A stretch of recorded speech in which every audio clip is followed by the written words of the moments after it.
Hello viewers, আসসালামু আলাইকুম। Welcome to my channel cooking studio মায়ের আঁচল।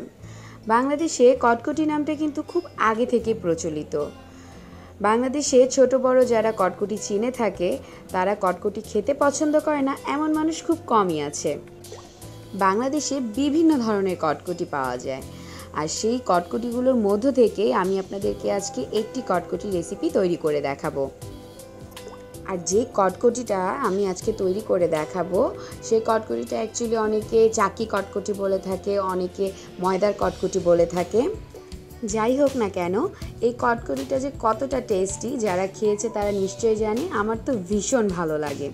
আর যারা এই কটকটিটা পছন্দ করে আর তারা নিশ্চয়ই এই কটকটিটা বানাতে পারে না, আর আজকে আমি তাদের জন্যই এই কটকটিটা বানিয়ে দেখাচ্ছি। আর এই কটকটিটা বানাতে খুবই কম সময়ের মধ্যে খুব কম উপকরণ দিয়ে সহজে এই কটকটিটা তৈরি করে ফেলা যায়। চলুন তাহলে দেখে নেই এই চাকি কটকটিটা কিভাবে তৈরি করব। আমার লাগছে চিনি, লাগছে মেজারমেন্ট কাপের 1 কাপ, আর ময়দা নিয়েছি মেজারমেন্ট কাপের হাফ কাপ, আর লাগছে তেলও আমার লাগছে সোয়াবিন তেলটা আমি ব্যবহার করছি মেজারমেন্ট কাপের হাফ কাপ। এখন আমি প্রথমে এমন কিছু বাটি নিয়েছি। আমি এই বাটিগুলো নিয়েছি এই কারণে যাতে করে আমার কটকটিগুলো যখন আমি ঢেলে দিব একটা সুন্দর একটা শেপ আসে। এর জন্য আমি বাটিগুলোর মধ্যে প্রথমে একটুখানি সয়াবিন তেল ব্রাশ করে দিব প্রত্যেকটা বাটিতে এমন করে। এমনি তো আপনারা বাটিতে না দিতে চাইলেও কোনো সমস্যা নেই, আপনারা একদম নর্মালি ট্রের মধ্যে একটু তেল ব্রাশ করে নিয়ে তারপরে হাতের টেকনিক দিয়ে আপনারা ছোট ছোট করে অল্প অল্প করে দিয়ে গোল করে নিতে পারেন। তো আমার দেখার সৌন্দর্যের জন্য আমি এরকম করে বাটির মধ্যে ঢালবো, তাই আমি তেলটা ব্রাশ করে নিলাম। এখন আমি কটকটি বানাতে চলে যাচ্ছি। চলুন। প্রথমে আমি একটি প্যানের মধ্যে তেল দিয়ে দিচ্ছি। যে তেলটা রেখেছিলাম সেই তেলটা দিয়ে দিচ্ছি। তেলটা গরম হওয়া পর্যন্ত অপেক্ষা করব। তেলটা আমার গরম হয়ে গেছে। এখন আমি যে চিনিটা রেখেছিলাম সেই চিনিটা দিয়ে দিচ্ছি। চিনিটা দেওয়ার পর আমার অনবরত নাড়তে হবে। প্রথম দিক দিয়ে একটু দলা দলা হয়ে যাবে, একটুখানি জট পেকে যাবে, ভয় পাওয়ার কিছু নেই, পরে একদম গলে যাবে। নাড়া বন্ধ করা যাবে না, অনবরতই কিন্তু নাড়তে হবে। দেখতেই পাচ্ছেন প্রথম দিক দিয়ে একটু জট পেকে যাচ্ছে এবং দলা দলা হয়ে যাচ্ছে, একটু পরই আবার একদম লিকুইড হয়ে যাবে।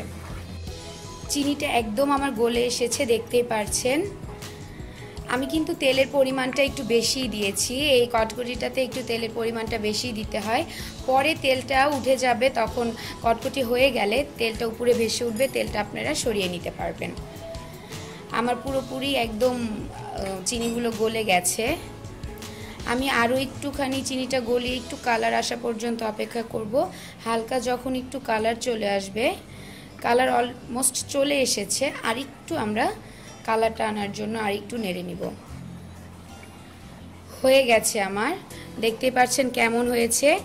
এই কালারটাই যখন চলে আসবে ঠিক এই পর্যায়ে আপনারা তখন ময়দাটা দিয়ে দিবেন। ময়দাটা দিয়ে কিন্তু একদম অনবরত খুব দ্রুত নাড়তে হবে। দ্রুত যদি আপনারা হাত না নাড়ান তাহলে কিন্তু একদিক দিয়ে পুড়ে যেতে পারে। অনবরত এটা নাড়তে হবে এভাবে। নাড়তে নাড়তে দেখবেন এক পর্যায়ে এরকম হয়ে আসবে, একদম তেলের সাথে ময়দাটা একদম মিশে যাবে। তখন অনবরত নাড়তে হবে আরও কিছুক্ষণ। হয়ে গেছে আমার, দেখতেই পাচ্ছেন কেমন হয়েছে। যখন এমন হয়ে আসবে তখন চুলার জালটা আপনারা বন্ধ করে দিবেন। এখন আমি যে পেয়ালাগুলোতে আমি তেল মেখে রেখেছিলাম সেগুলোতে আমি অল্প অল্প করে ঢেলে দিব। এমন করে চামচ দিয়ে নিয়ে অল্প অল্প করে খুব দ্রুত দিতে হবে, নতুবা আবার কিন্তু ঠান্ডা হয়ে গেলে এদিক দিয়ে কিন্তু আবার আমাদের কটকটিটা জমে যাবে। এরকম করে প্রত্যেকটা পেয়ালাতে দিয়ে দিবেন। আমি সবগুলো পেয়ালার মধ্যে ঢেলে রেখেছি, দেখতেই পাচ্ছেন। আমার দিতে দিতেও কিন্তু ঢালতে ঢালতেও কিন্তু দেখুন এই যেরকম শক্ত হয়ে গেছে, এই যে দেখুন। এর জন্য যেটাই করতে হবে খুব দ্রুত করতে হবে। এখন আমি এটা নর্মালভাবে রেখে দিব ঠান্ডা হওয়ার জন্য। ঠান্ডা হলে এটা একদম শক্ত হয়ে কটকটির মতো হয়ে যাবে। ভিউয়ার্স, আমার কটকটিগুলো কিন্তু একেবারেই শক্ত হয়ে গেছে। দেখুন, শব্দ নিশ্চয়ই পাচ্ছেন। আর তেল দেওয়ার কারণে আমার কটকটিগুলো কিন্তু সহজেই উঠে যাবে।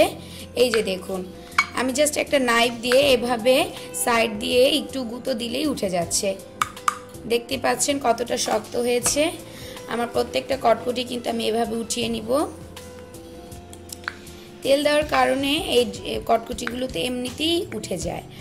আর আপনারা যত পাতলা করে পারবেন একটু চেষ্টা করবেন পাতলা করে বানাতে, যাতে করে কটকটিগুলো খেতে একটু সুবিধা হয়। অনেকে পাতলা করেও বানায় দোকানদারেরা, আবার অনেকে মোটা করেও বানায়। যারা আর কি বড় বড় ডিপার্টমেন্ট স্টোরগুলোতে বা কনফেকশনারিতে আপনারা যাবেন, সেখানে দেখবেন যে বানায় একটু মোটা করে। আর বাহিরে মেলাতে বা বিভিন্ন ধরনের দোকানগুলোতে, ফুটপাতের দোকানগুলোতে বানায় একেবারেই মানে পাতলা পাতলা করে। যাই হোক, এখন আমি তাদের মতো করেই সুন্দর করে র্যাপ করে দিব, যাতে করে দেখতে মনে হয় যে আমি একদম বাহিরেরটাই খাচ্ছি। আমি এরকম একটা র্যাপিং পেপারগুলো নিয়ে র্যাপ করে দিচ্ছি।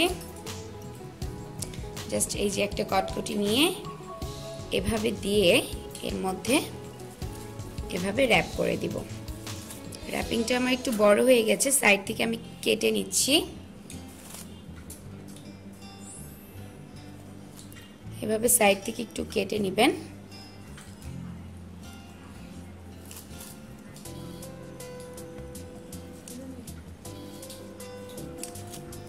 কেটে তারপর এভাবে র্যাপ করে নেবেন।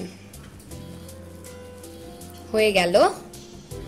প্রত্যেকটা কটকটি এখন আমি এমন করে র্যাপ করে নিচ্ছি।